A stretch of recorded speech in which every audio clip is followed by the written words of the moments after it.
Mari kita satu hati dalam doa untuk menerima kebenaran firman Tuhan di pagi hari ini. Kami bersyukur dan berterima kasih kepadamu ya Tuhanku, ya Allahku. Ya Allah yang kami sembah di dalam nama Tuhan kami, Yesus Kristus, kami bersyukur atas segala kemurahan-Mu, atas segala kebaikan-Mu, atas segala pertolongan-Mu, penyertaan-Mu, dan campur tangan Tuhan dalam kehidupan kami. Kami ada sebagaimana kami ada di pagi hari ini, semua karena kasih anugerah-Mu, semua karena kebaikan-Mu, dan semua karena pertolongan yang daripada-Mu, Tuhan. Terima kasih, Engkau segarkan kami kembali di pagi hari ini, tubuh jiwa roh kami, Tuhan. Segarkan kembali, Tuhan memberikan kami kekuatan yang baru di pagi hari ini, Tuhan. Terima kasih, Tuhan. Kalau sebentar kami akan menerima kebenaran, sebagian dari kebenaran firman-Mu, mari Engkau urapi kami semua, berikan kami telinga seorang murid untuk mendengar setiap perkataan-Mu, Tuhan. Bibir hamba-Mu, biar setiap kata yang keluar dari mulut bibir hamba-Mu berasal daripada-Mu, Tuhan. Dan setiap firman yang ditaburkan pada pagi hari ini menjadi sebuah benih yang di dalam kehidupan setiap jemaat pada pagi hari ini bertumbuh dan berbuah pada musimnya. Terima kasih Tuhan, kami sambut firman-Mu pagi hari ini hanya di dalam satu nama Tuhan kami, Yesus Kristus. Kami berdoa dan kami mengucap syukur. Haleluya. Amin. Shalom, selamat pagi Bapak Ibu semuanya. Terima kasih saya menyambung kembali firman Tuhan yang telah saya sampaikan kemarin hari Kamis pada waktu kenaikan Tuhan Yesus ke surga. Ya, jadi pagi hari ini firman yang masih berhubungan dengan yang sebelumnya, saudara. Karena hari ini kita berada di minggu menjelang Pentakosta. Hari Minggu depan kita sudah masuk memperingati perayaan Pentakosta. Nah, selama 10 hari ini 1 minggu sebelum Pentakosta. Nah, kita mau melihat, saudara, dari sisi firman Tuhan, seperti apa hari-hari menjelang Pentakosta. Mari kita buka di Kisah Para Rasul, saudara. Kisah Para Rasul 1, ayat 13 dan 14.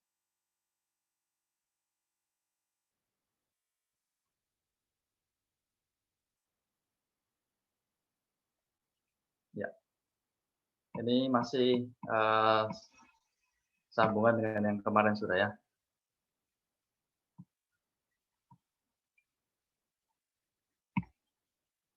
Saya bacakan di Kisah Para Rasul 1 ayat 13 sampai 14. Setelah mereka tiba di kota, naiklah mereka ke ruang atas tempat mereka menumpang. Mereka itu ialah Petrus, Yohanes, Yakobus, dan Andreas, Filipus dan Thomas, Bartolomeus dan Matius, Yakobus bin Alfeus, dan Simon orang Selot, dan Yudas bin Yakobus. Mereka semua bertekun dengan sehati dalam doa bersama-sama dengan beberapa perempuan serta Maria, Ibu Yesus, dan dengan saudara-saudara Yesus. Kita sampai di sini dulu, saudara ya. Firman Tuhan dikatakan di sini bahwa setelah mereka tiba di kota, artinya mereka tiba di kota Yerusalem. Ya. Para rasul naik ke ruang atas, mereka naik. Kita biasa menyebut seperti apa ya, loteng atas gitu ya, saudara, tempat mereka menumpang. Ya. Di ayat ke-13 dan 14 ini mungkin sekitar rasulnya ada 11, kemudian bersama dengan beberapa perempuan dan Maria Ibu Yesus serta saudara-saudara Yesus. Mungkin sekitar 20-an orang kali ya, saudara ya. Mungkin sekitar itu ya, perkiraan aja gitu ya. Nah, pada waktu kenapa para rasul mereka harus kembali ke Yerusalem, saudara? Ya. Kita balik di Kisah Para Rasul 1 ayat 4 dan 5.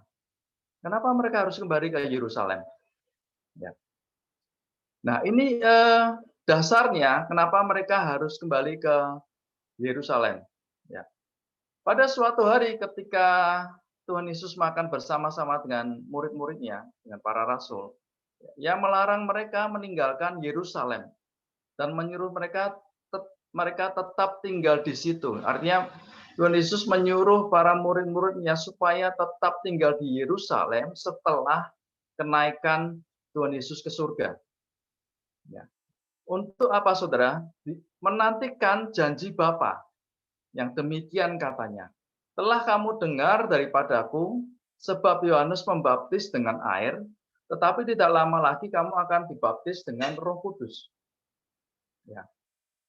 Di sini jelas dikatakan bahwa janji Bapa itu akan membaptis mereka dengan Roh Kudus. Roh Kudus akan dicurahkan dalam kehidupan para rasul dan para murid sehingga mereka berada di Yerusalem. Jadi saudara perhatikan bahwa kehidupan para rasul mereka benar-benar mereka tunduk dan taat dengan apa yang Tuhan Yesus katakan gitu. Apa yang Tuhan Yesus perintahkan, mereka benar-benar mentaatinya. Tuhan Yesus berkata, "Kamu tinggal di Yerusalem setelah kenaikan ke surga, tinggal di Yerusalem. Karena pada waktunya nanti Roh Kudus akan dicurahkan." Mereka tetap tinggal di Yerusalem. Mereka hidup berdasarkan dengan apa yang Tuhan perintahkan dan mereka hidup dengan ketaatan yang luar biasa, saudara. Karena apa? Tadi dikatakan bahwa karena mereka menantikan janji Bapa. Mereka menantikan janji Bapa. Janji Bapaknya mereka akan menerima pencurahan Roh Kudus. Ya.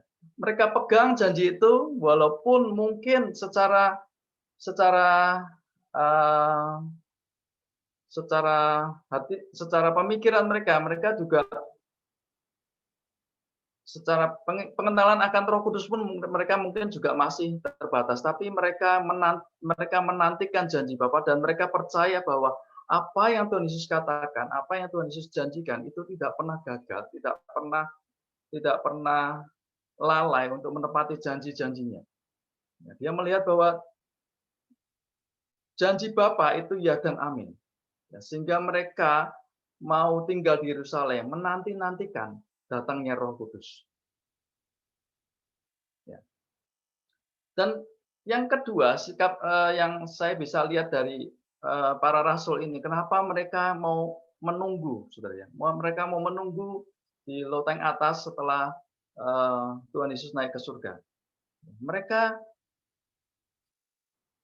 haus dan lapar.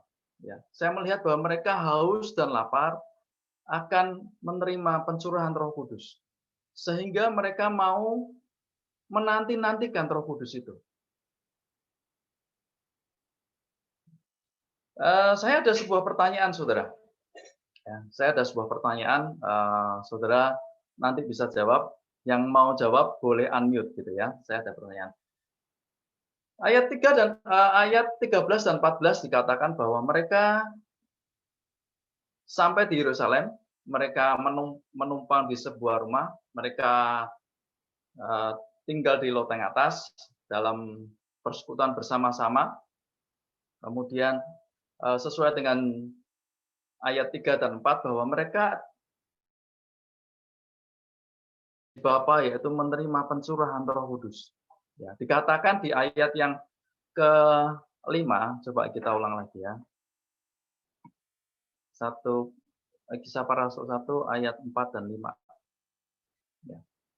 Di ayat yang ke-5 dikatakan, sebab Yohanes membaptis dengan air, tetapi tidak lama lagi kamu akan dibaptis dengan Roh Kudus. Ya, Tuhan cuma katakan tidak lama lagi kamu akan dibaptis dengan Roh Kudus.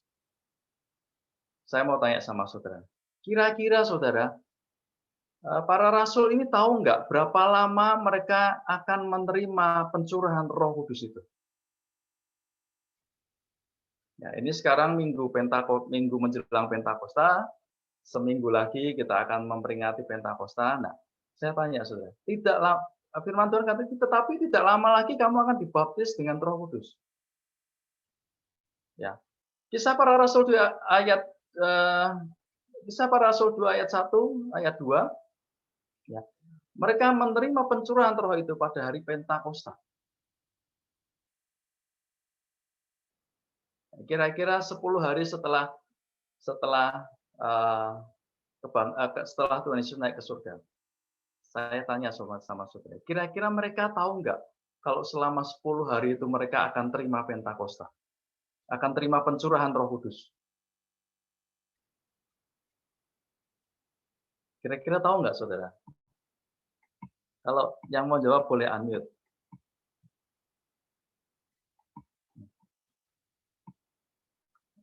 Saya mau jelaskan tentang hari Pentakosta, ya. Ada yang mau jawab, saudara? Nggak ada? Oke, saya lanjut ya. Di Kisah Para Rasul 2 ayat 1. Kisah Para Rasul 2 ayat 1. Coba saudara buka ya, nggak apa-apa.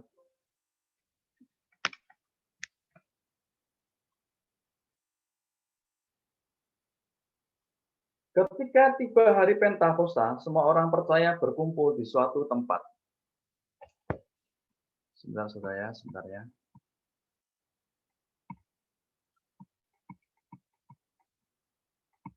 Sebentar saudara ya. Sebentar.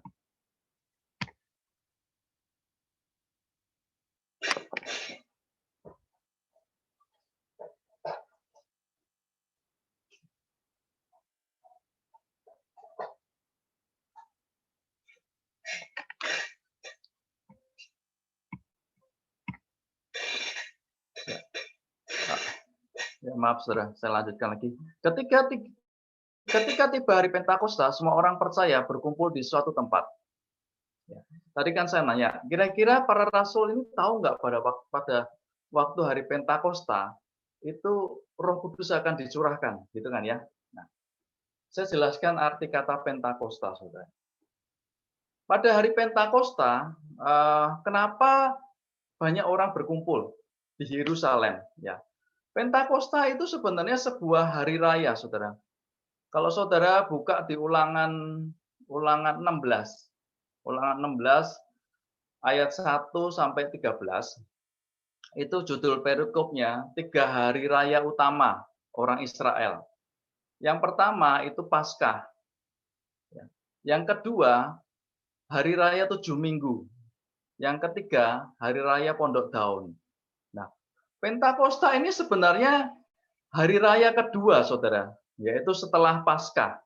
Ya. Dinamakan Pentakosta, kenapa? Arti Pentakosta itu sebenarnya hari ke-50.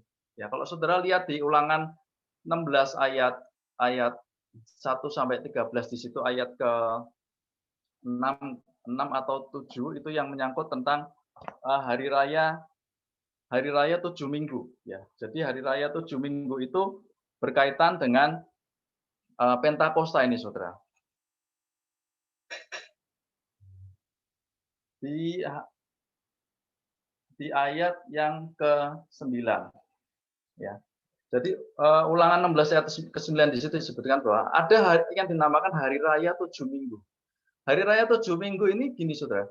Setelah Paskah, mereka merayakan hari raya 7 minggu. 7 minggu kali 7 hari berarti 49 hari.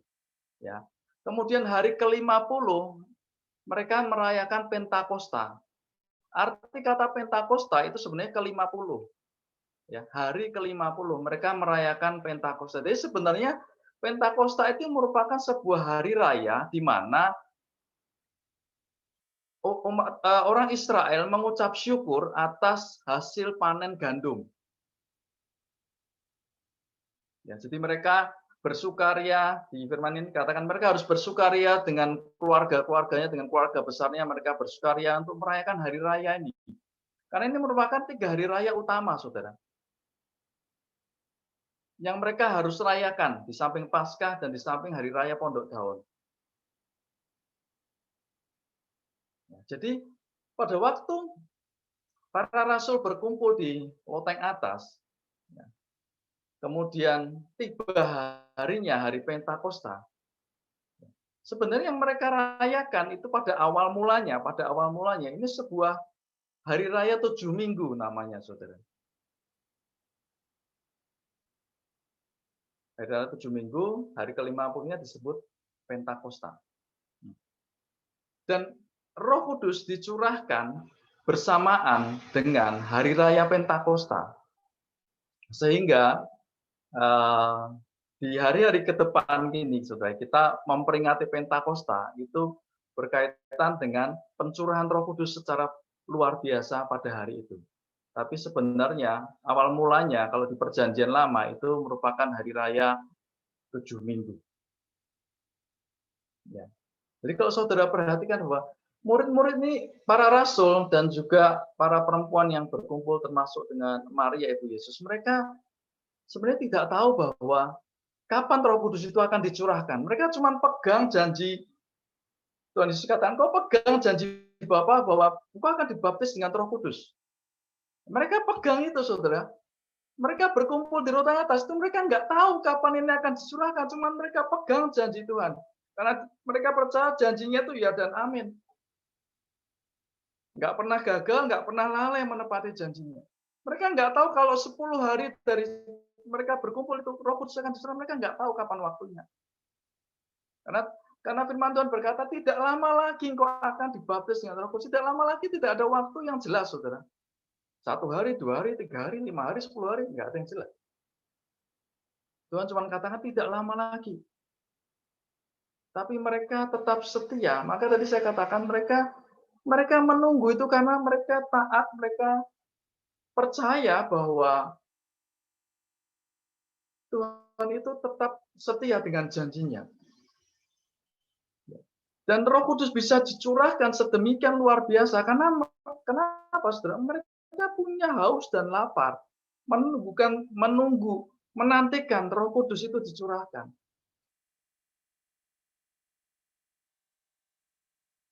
Kalau mereka nggak haus dan lapar, saudara, mungkin yang mereka terima mungkin nggak sebesar itu, karena mereka punya haus dan lapar dan dia sungguh menantikan itu, sehingga pada waktu dicurahkan itu berefek luar biasa terhadap para rasul. Kenapa mereka bisa menerima pencurahan roh yang luar biasa, saudara?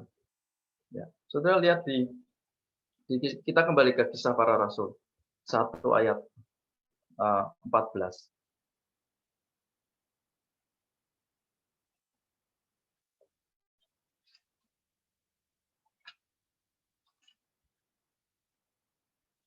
Kisah para rasul 1 ayat 14, di situ dikatakan, mereka semua bertekun dengan sehati dalam doa bersama-sama. Ada 3 kata kunci, saudara ya. Ada tiga kata kunci di sini yang saya mau bagikan. Pertama, dikatakan di sini mereka semua bertekun, saudara. Yang kedua, dengan sehati. Yang ketiga, dalam doa bersama-sama. Ya, kita bahas yang pertama. Mereka semua bertekun.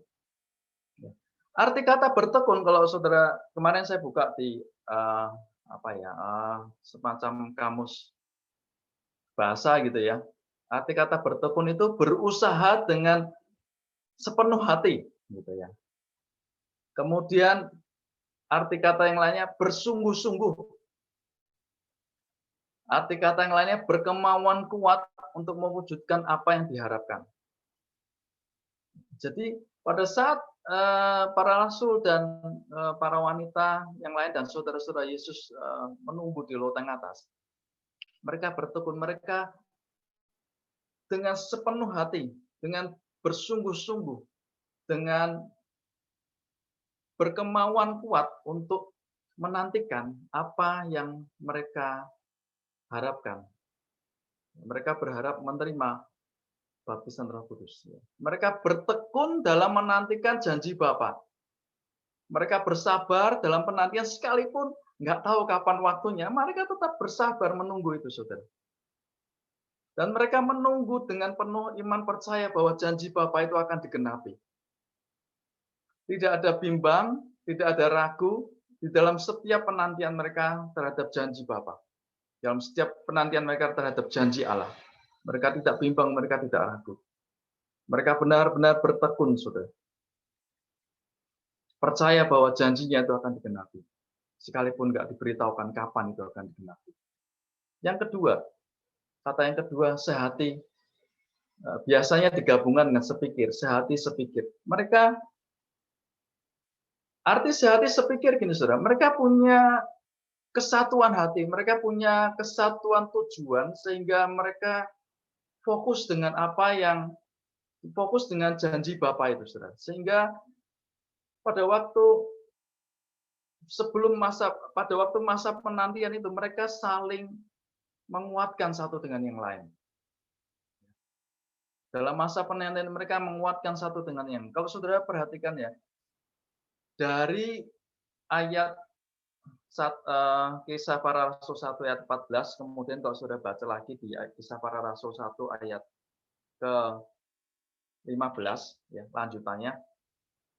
Kalau pada waktu pertama mereka berkumpul dengan sekitar mungkin lebih kurang 20 orang gitu ya. Kemudian di Kisah Para Rasul 15 itu orangnya semakin bertambah, Saudara. Menjadi 120 orang. Jadi mereka saya sepikir ini mereka tidak mementingkan dirinya sendiri, Saudara. Mereka tidak mengutamakan egonya bahwa gue ini loh yang harus terima, gue aja gitu. Enggak, Saudara. Di samping mereka bertekun dalam kebenaran firman Tuhan, mereka pun juga tetap memberitakan firman, Saudara. Dan bukan hanya 20 orang, tapi sampai 120 yang akhirnya berkumpul bersama-sama pada waktu hari Pentakosta.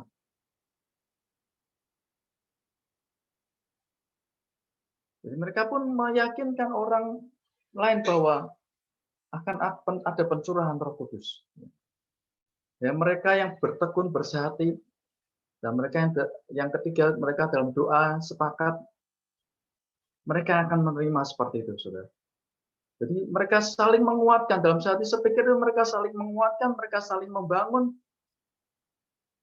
Mereka tidak mementingkan diri sendiri, mereka tidak mengutamakan egonya. Tapi mereka berharap dari pencurahan Roh Kudus ada banyak orang yang bisa menerima pencurahan dengan hati yang percaya. Yang ketiga, dalam doa bersama-sama. Dalam doa bersama-sama ini artinya ada doa sepakat, Saudara ya. Nggak mudah, Saudara, mengumpulkan orang, misalnya pertama 20 orang, gitu ya. Mungkin kemudian 30 orang, untuk sepakat bahwa, ayo, Saudara, Saudara bisa bayangkan gini, pada waktu itu mereka memberitakan tentang Roh Kudus, Saudara ya. Memberitakan tentang Roh Kudus. Ini bukan pekerjaan yang mudah untuk memberitakan Roh Kudus. Kenapa? Nanti saya akan bahas di ayat yang selanjutnya. Nggak mudah, Saudara, untuk meyakinkan orang bahwa ini loh, selain dibaptis dengan air, kita akan terima baptisan Roh Kudus. Nggak mudah meyakinkan orang bahwa pada saat itu menerima baptisan Roh Kudus. Mereka akan tanya, apa itu baptisan Roh Kudus? Sedangkan memberitakan Tuhan Yesus aja masih ada yang menolak. Apalagi memberitakan tentang Roh Kudus yang belum mereka kenal sepenuhnya, Saudara. Enggak mudah waktu itu meyakinkan orang, membuat orang yakin dan percaya bahwa ayo sebentar lagi kita menantikan Roh Kudus akan turun. Bukan hal yang mudah. Kalau itu tidak dilakukan dengan doa sepakat, sehati, sepikir, itu enggak mudah terjadi, Saudara. Karena dalam doa sepakat itu ada mezbah yang dibangun. Dan hasilnya pada waktu mereka doakan itu powerful, Saudara. Terbukti bahwa ada 120 orang yang bisa bergabung dengan mereka. Totalnya 120 orang. Jadi mungkin ada penambahan sekitar 100 orang.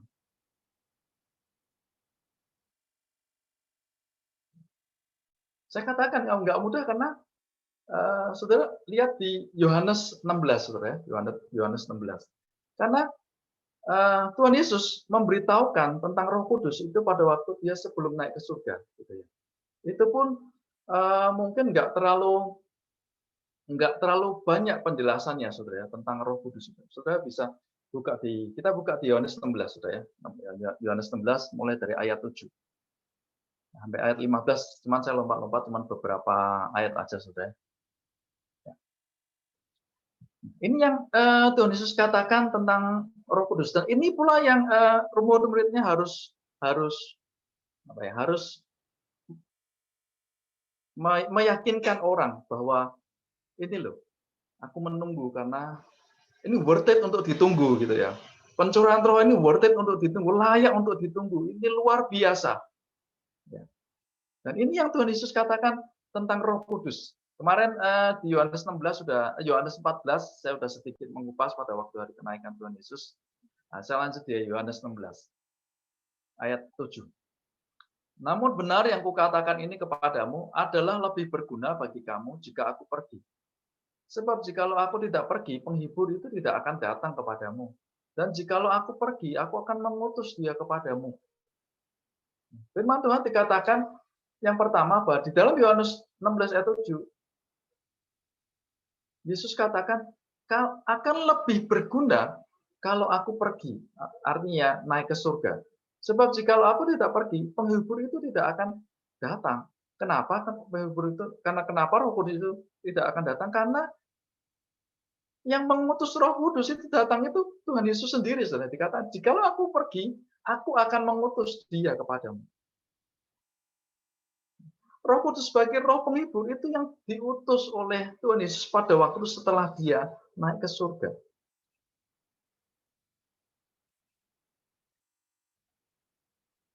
Itu yang diberikan kepada murid para rasul pada waktu itu dan juga kepada saudara dan saya. Dikatakan sebagai roh penghibur.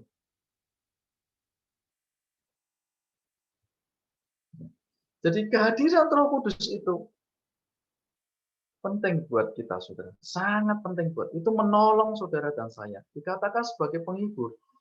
Kalau saudara mungkin saat ini sedang dalam kesukaran yang besar, mungkin saudara dalam kondisi putus asa, mungkin saudara dalam kondisi patah semangat, mungkin saudara dalam kondisi, duh kok kayaknya nggak ada pengharapan lagi.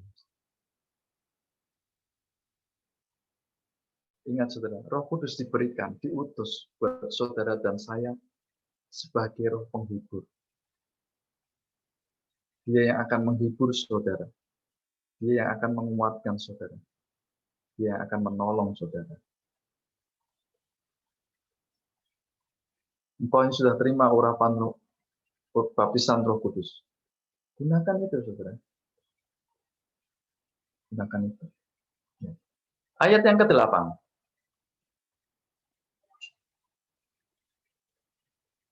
Ayat yang ke-8. Dan kalau ia datang, ia akan mensiapkan dunia akan dosa, kebenaran, dan penghakiman.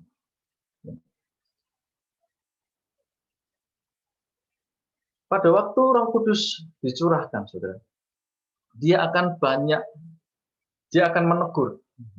Menegur, mengingatkan saudara dan saya. Mungkin kita tanpa kita sadari, mungkin ada dosa yang kita lakukan pada waktu. Mungkin waktu kita ngomong sama orang, tanpa kita sadarin kita mungkin maki orang itu. Misalnya, saudara, kita maki orang itu tanpa kita sadarin karena keceplosan sana, mungkin sedang kesel, marah gitu ya. Kemudian kita ngomong makian, kita katakan kata-kata kotor. Mungkin atau mungkin dosa-dosa yang lain yang mungkin tanpa sadari kita lakukan. Mungkin seperti berbohong, saudara ya, atau berdusta gitu ya. Mungkin itu hal yang mungkin bisa tanpa sengaja kita lakukan. Nah, Roh Kudus tugasnya mengingatkan, menegur kita supaya hidup kita itu tidak bertentangan dengan firman Tuhan.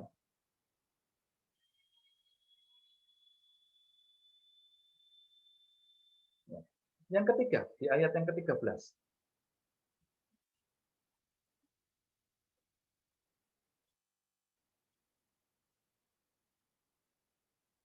Ayat ke-13 dikatakan di sini. Tetapi apabila ia datang, yaitu roh kebenaran, ia akan memimpin kamu ke dalam seluruh kebenaran, sebab ia tidak akan berkata-kata dari dirinya sendiri, tetapi segala sesuatu yang didengarnya, itulah yang akan dikatakannya. Dan ia akan memberitakan kepadamu hal-hal yang akan datang. Jadi yang pertama, tadi di ayat 7 dikatakan, dia sebagai roh penghibur yang diutus oleh Tuhan Yesus. Yang kedua, Roh Kudus menolong kita untuk mengingatkan kita, menegur kita pada waktu kita jatuh ke dalam dosa. Dia mengingatkan kembali bahwa apa yang kita lakukan itu bertentangan, dengan firman Tuhan, apa yang kita lakukan itu tidak sesuai dengan firman Tuhan. Dia menegur, dia mengingatkan kita, saudara, supaya kita nggak terus-menerus jatuh ke dalam dosa yang sama, atau kita tidak terus-menerus hidup di luar firman Tuhan. Itu Roh Kudus bekerjanya seperti itu, saudara, mengingatkan kita. Dan yang ketiga, dikatakan dia sebagai roh kebenaran. Di sini firman Tuhan katakan, ia akan memimpin kamu ke dalam seluruh kebenaran. Kebenaran apa, saudara? Kebenaran cuma satu. Kebenaran yang ada di dalam firman Tuhan. Dia akan memimpin kita sesuai dengan kebenaran yang ada di dalam firman Tuhan.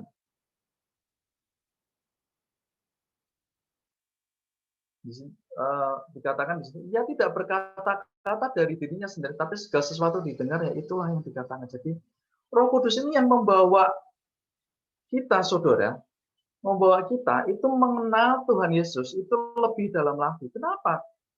Ya karena Tuhan Yesus berbicara melalui rohnya, saudara. Tadi dikatakan, ia tidak berbicara melalui dirinya sendiri, tetapi apa yang didengarnya dari Tuhan Yesus itu yang disampaikan kepada kita. Jadi kalau saudara mau mengenal Yesus lebih dalam lagi, minta tuntunan dari Roh Kudus. Roh Kudus, ajar aku untuk aku mengenal Yesus Tuhan lebih dalam lagi. Dia akan membawa saudara lebih dalam lagi.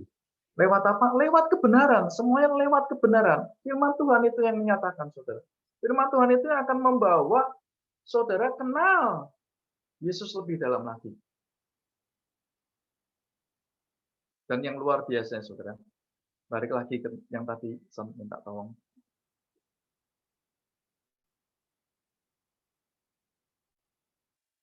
Ayat yang ke-13.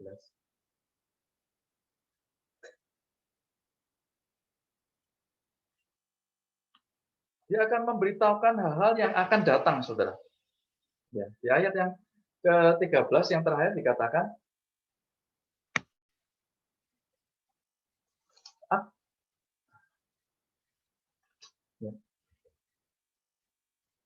dan ia akan memberitakan kepadamu hal-hal yang akan datang. Dia akan memberitahukan kepada saudara dan saya itu hal-hal yang akan terjadi, saudara. Tapi bukan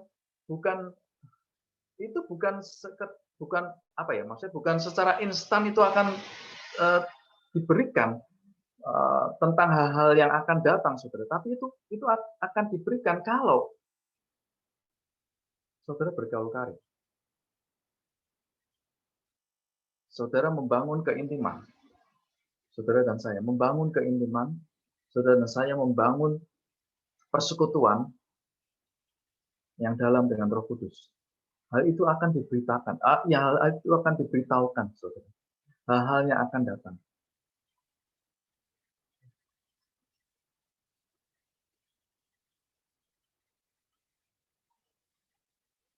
Kalau saudara punya hubungan yang dalam, kalau saudara punya hubungan yang intim, kalau saudara bergaul karib, hal-hal yang akan datang itu akan diberitakan, saudara.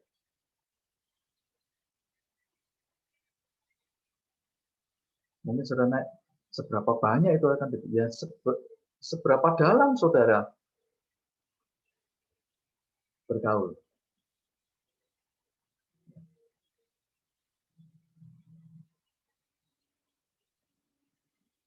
Nah, itu tiga hal yang waktu itu di Yohanes 16 yang Tuhan Yesus jelaskan kepada murid-muridnya, saudara. Jadi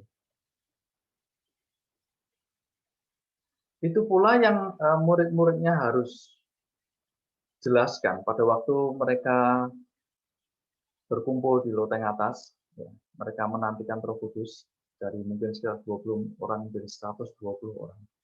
Hal yang seperti itulah yang mereka harus jelaskan, mereka harus meyakinkan orang. Nggak gampang, saudara. Nggak gampang.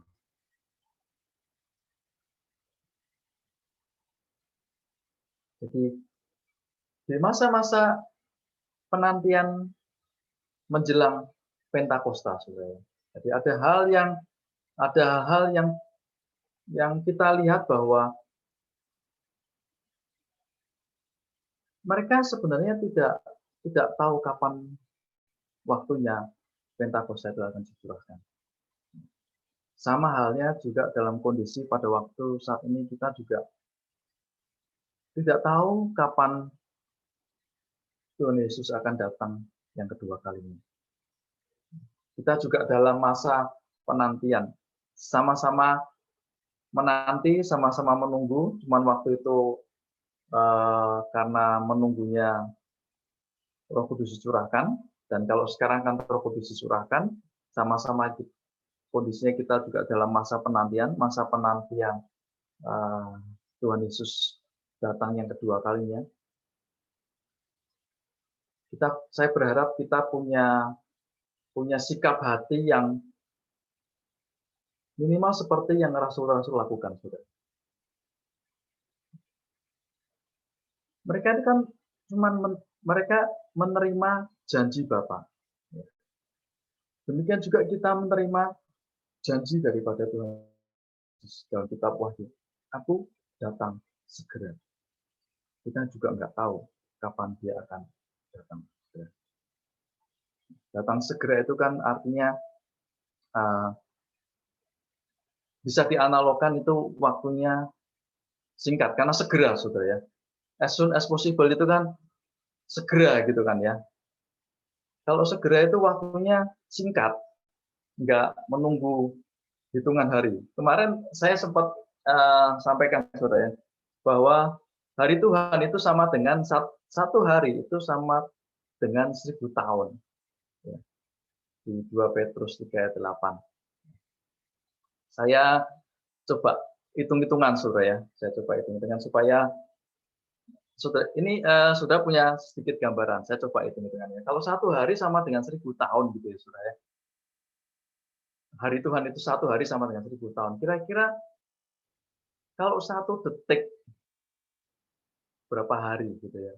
Saya coba ngitung, saudara. Kemarin saya coba ngitung 1 hari itu sama dengan 1 detik ya. 1 detik hari Tuhan itu sama dengan 4 hari dan 6 jam.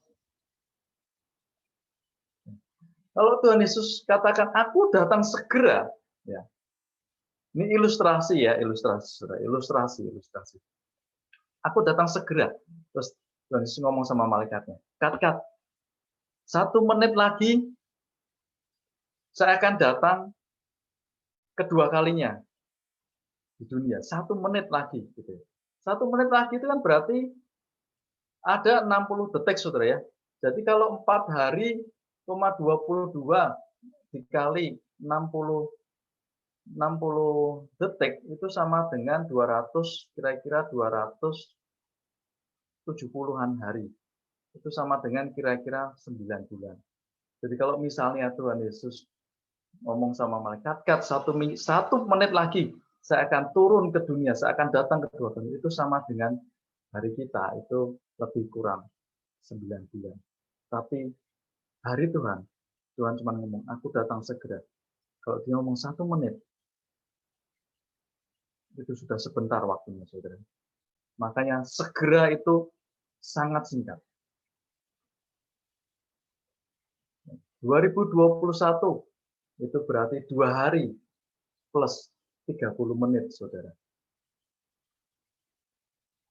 Ini ilustrasi aja. Jadi kondisi yang sama kita menantikan Tuhan Yesus datang yang kedua kalinya. Saya dan saudara mempersiapkan diri. Setidaknya apa yang saya sampaikan dari kisah para rasul ini bisa membuat kita hari-hari kita ke depan mempersiapkan diri kita, belajar dari para rasul pada saat dia memegang janji Tuhan itu. Dia yakin dan percaya, dia taat bahwa janji Tuhan itu ya dan amin, dia akan datang segera. Waktunya nggak akan lama, waktunya sangat dekat. Dan kita harus mempersiapkan hati kita, bertekun, sehati, sepikir, membangun mezbah, saudara, membangun doamu, penyembahanmu, pujianmu, doa pujian penyembahan Engkau naikkan. Saya rasa itu aja yang saya sampaikan. Saya berharap saudara bisa mempersiapkan dengan baik hari-hari kita ke depan, supaya pada waktu Tuhan Yesus datang kedua kalinya, kita siap menjemput dalam kekudusan hidup kita. Puji Tuhan. Amin. Mari kita tutup dalam doa. Kami mengucap syukur Tuhan, firman-Mu telah hamba-Mu sampaikan pada siang hari ini. Ya, kami percaya setiap firman yang disampaikan tidak berlalu dengan sia-sia. Kami yang subur, bertumbuh dalam setiap hati mereka menjadi sebuah harimau dalam kehidupan mereka. Terima kasih, ajar kami ya dalam hari-hari kami mempersiapkan hidup kami Tuhan yang terbaik, yang sesuai dengan kehendak-Mu, yang sesuai dengan firman-Mu, sehingga hari-hari kami dipenuhi oleh damai sejahtera Tuhan. Hari-hari kami dipenuhi oleh perkenanan yang daripada-Mu Tuhan. Kau berkenan dengan segala apa yang kami lakukan, dan Kau berkenan dengan segala yang kami perbuat Tuhan. Terima kasih Tuhan, kami bersyukur buat siang hari ini. Engkau memberkati setiap mereka yang mendengarkan firman pada siang hari ini Tuhan. Pengurapan dari tempat yang maha tinggi, melawat mereka semua, pribadi lepas pribadi, keluarga demi keluarga, rumah demi rumah. Tuhan. Ada pengurapan yang terjadi, ada lawatan Tuhan yang terjadi dalam kehidupan mereka Tuhan. Kau memberikan hati yang baru, Kau memberikan pikiran yang baru, Kau memberikan hidup yang baru. Buat kami semua, buat setiap jemaat yang hadir pada ibadah Zoom pada siang hari ini. Terima kasih Tuhan, minyak yang baru Tuhan limpahkan, urapan yang baru Tuhan berikan, damai sejahtera Tuhan limpahkan. Di dalam nama Tuhan Yesus Kristus kami mengucap syukur. Haleluya. Amin. Saya kembalikan ke Bu Rosita. Terima kasih. Tuhan Yesus Ya. memberkati.